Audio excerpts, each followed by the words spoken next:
Boa tarde, time Globo Esporte começando e Brasileirão chegando ao fim. Passou rápido demais, hein? Para os times mineiros, a última rodada tá dramática. Tudo domingo às 4 horas da tarde. Haja coração. Cruzeiro visita o Juventude em busca de uma vaga na Liberta. Já já a gente fala disso, porque o Galo recebe o Atlético Paranaense na Arena num jogo que ganhou um ar de drama para os dois times ontem. Bonucci já tá na cidade do Galo. O clima não tá dos melhores por aí não, né, Bonucci? Boa tarde.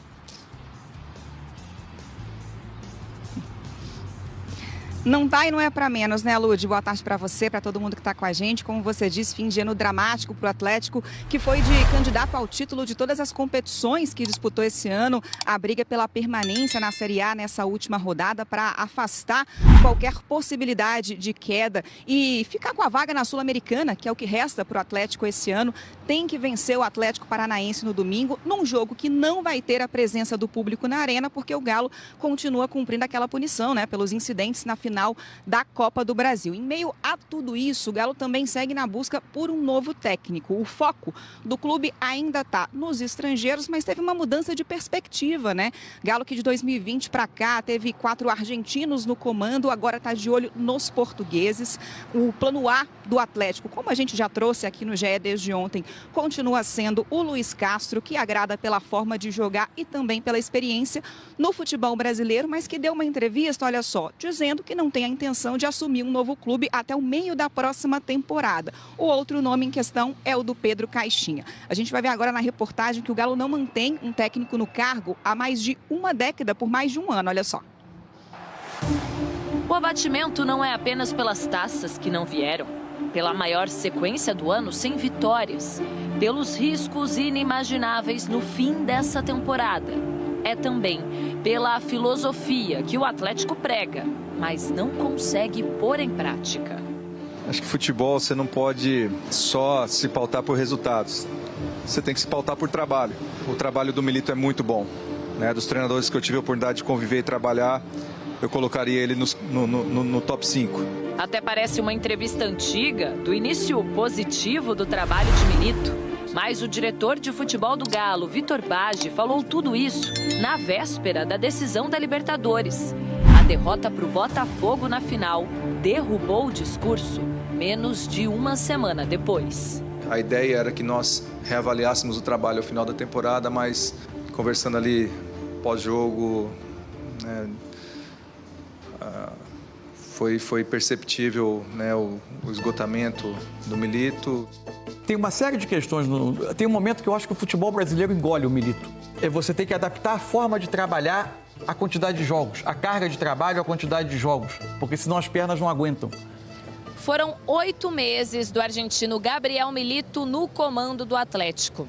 Mais um técnico que não consegue avançar um ano de trabalho no clube na última década.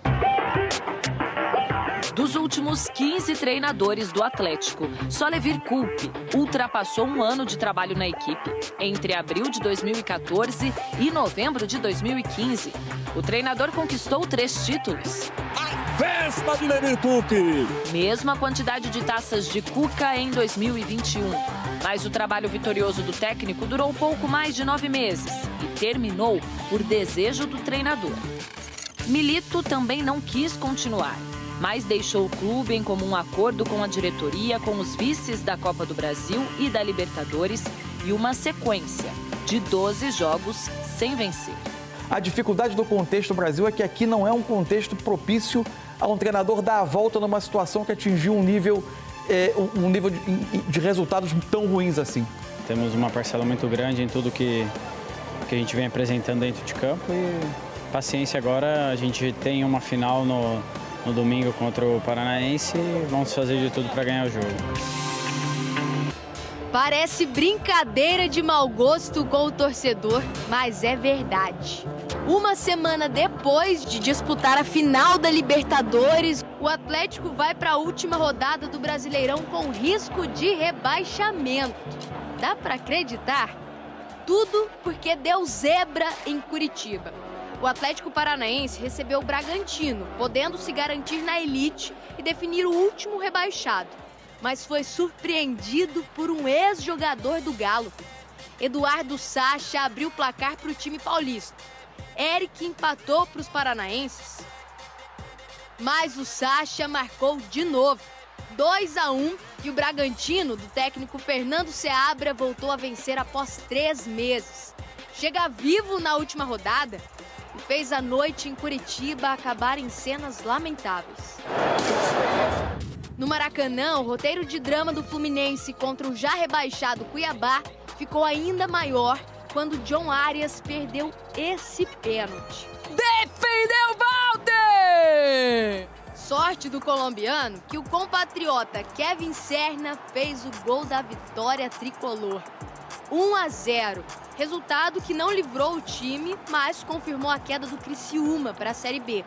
Resta uma vaga no Z4, que pode sobrar para o Bragantino, Furacão, Fluminense ou Galo. Quem diria que essa seria a preocupação do atleticano em dezembro, hein? Quem diria, hein? Gente, mas o risco é pequeno, menos de 4%, mas é importante mostrar os cenários, né, para o torcedor. O Atlético escapa da Série B com vitória ou empate contra o Atlético Paranaense.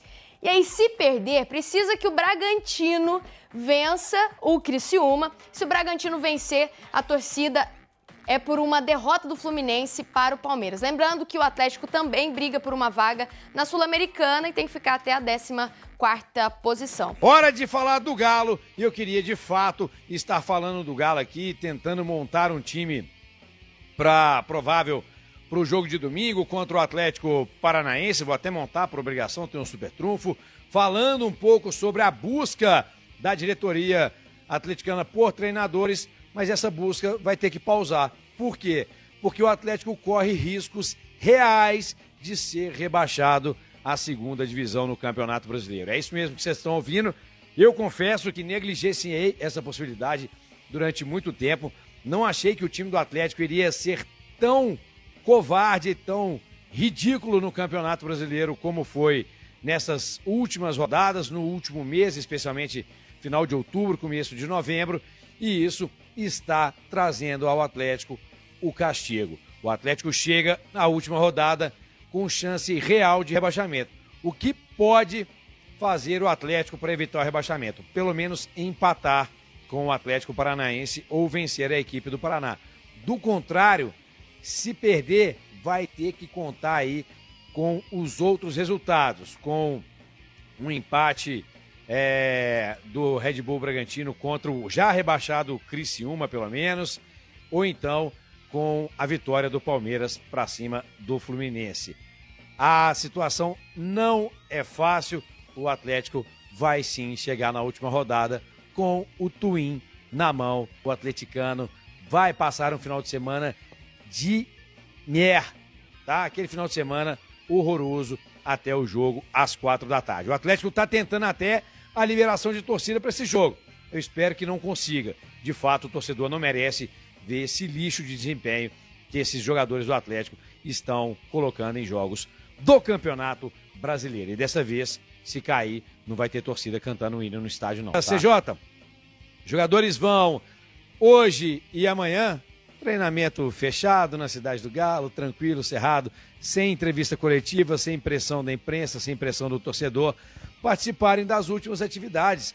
Quem achou que já estava de férias vai ter que voltar das férias, tá? Vai ter que trabalhar e trabalhar muito para conseguir um resultado positivo e não entrar para os anais das vergonhas da história do futebol brasileiro. E já vou além, tá? Se cair para a 2ª divisão, rasga tudo que essa turma toda fez em 2021, vai tudo para o esgoto, não é nem para o lixo, não. Vai tudo para o esgoto o que foi feito em 2021. Sem contar que fica rasgado todo o trabalho feito pela antiga diretoria, tão criticada, que desde 2012 recolocou o Atlético aí na busca pelos grandes campeonatos, na busca pelos títulos. Que não aconteça essa tragédia. Vamos imaginar um provável Galo treinado pelo Lucas Gonçalves, por enquanto treinador interino. Tomara que ele não cometa os mesmos erros do Milito, né? Porque o que vem dando errado a gente já sabe. Então faz o simples, viu, Lucas? Everson, Saravia, Lianco, Alonso e Arana. Otávio, Alan Franco, aí vem os 3 ali do meio, Scarpa, Bernard e Igor Gomes, com o Hulk lá na frente. Não vem inventar moda não, tá, filhão? Um abraço pra todo mundo. Eu tô muito bolado, ainda bem que, já aviso, hein? Qualquer coisa, minhas férias do dia 12, eu já antecipo pra segunda-feira, se der errado, para eu poder manter meu emprego e a minha sanidade mental. Fui! Hora de falar sobre o futuro de Mariano, lateral direito de 38 anos de idade do Atlético Mineiro, teria seu contrato prorrogado. O vínculo acaba em 31 de dezembro e havia um acordo para que ele ficasse no ano que vem. Mas essa condição caiu com a demissão de Gabriel Milito. Havia sido o técnico argentino quem solicitara aos dirigentes atleticanos a extensão do contrato. Ele entende que o Mariano poderia ser útil por conta da experiência e até pelos bons jogos que fez nessa reta final de temporada. Com a queda do treinador argentino, tudo mudou e o Marcelo Robaninho, empresário do Mariano, já foi avisado de que essa renovação vai depender do aval do novo técnico. O Galo não tem a mínima ideia de quem contratar e o risco de rebaixamento na última rodada, quem diria, hein? De acordo com os matemáticos, 4% de chances de queda vai adiar certamente a escolha do novo treinador. O Atlético cai se perder para o Atlético Paranaense e se o Fluminense pelo menos empatar e se o Red Bull Bragantino vencer seu jogo contra o Criciúma.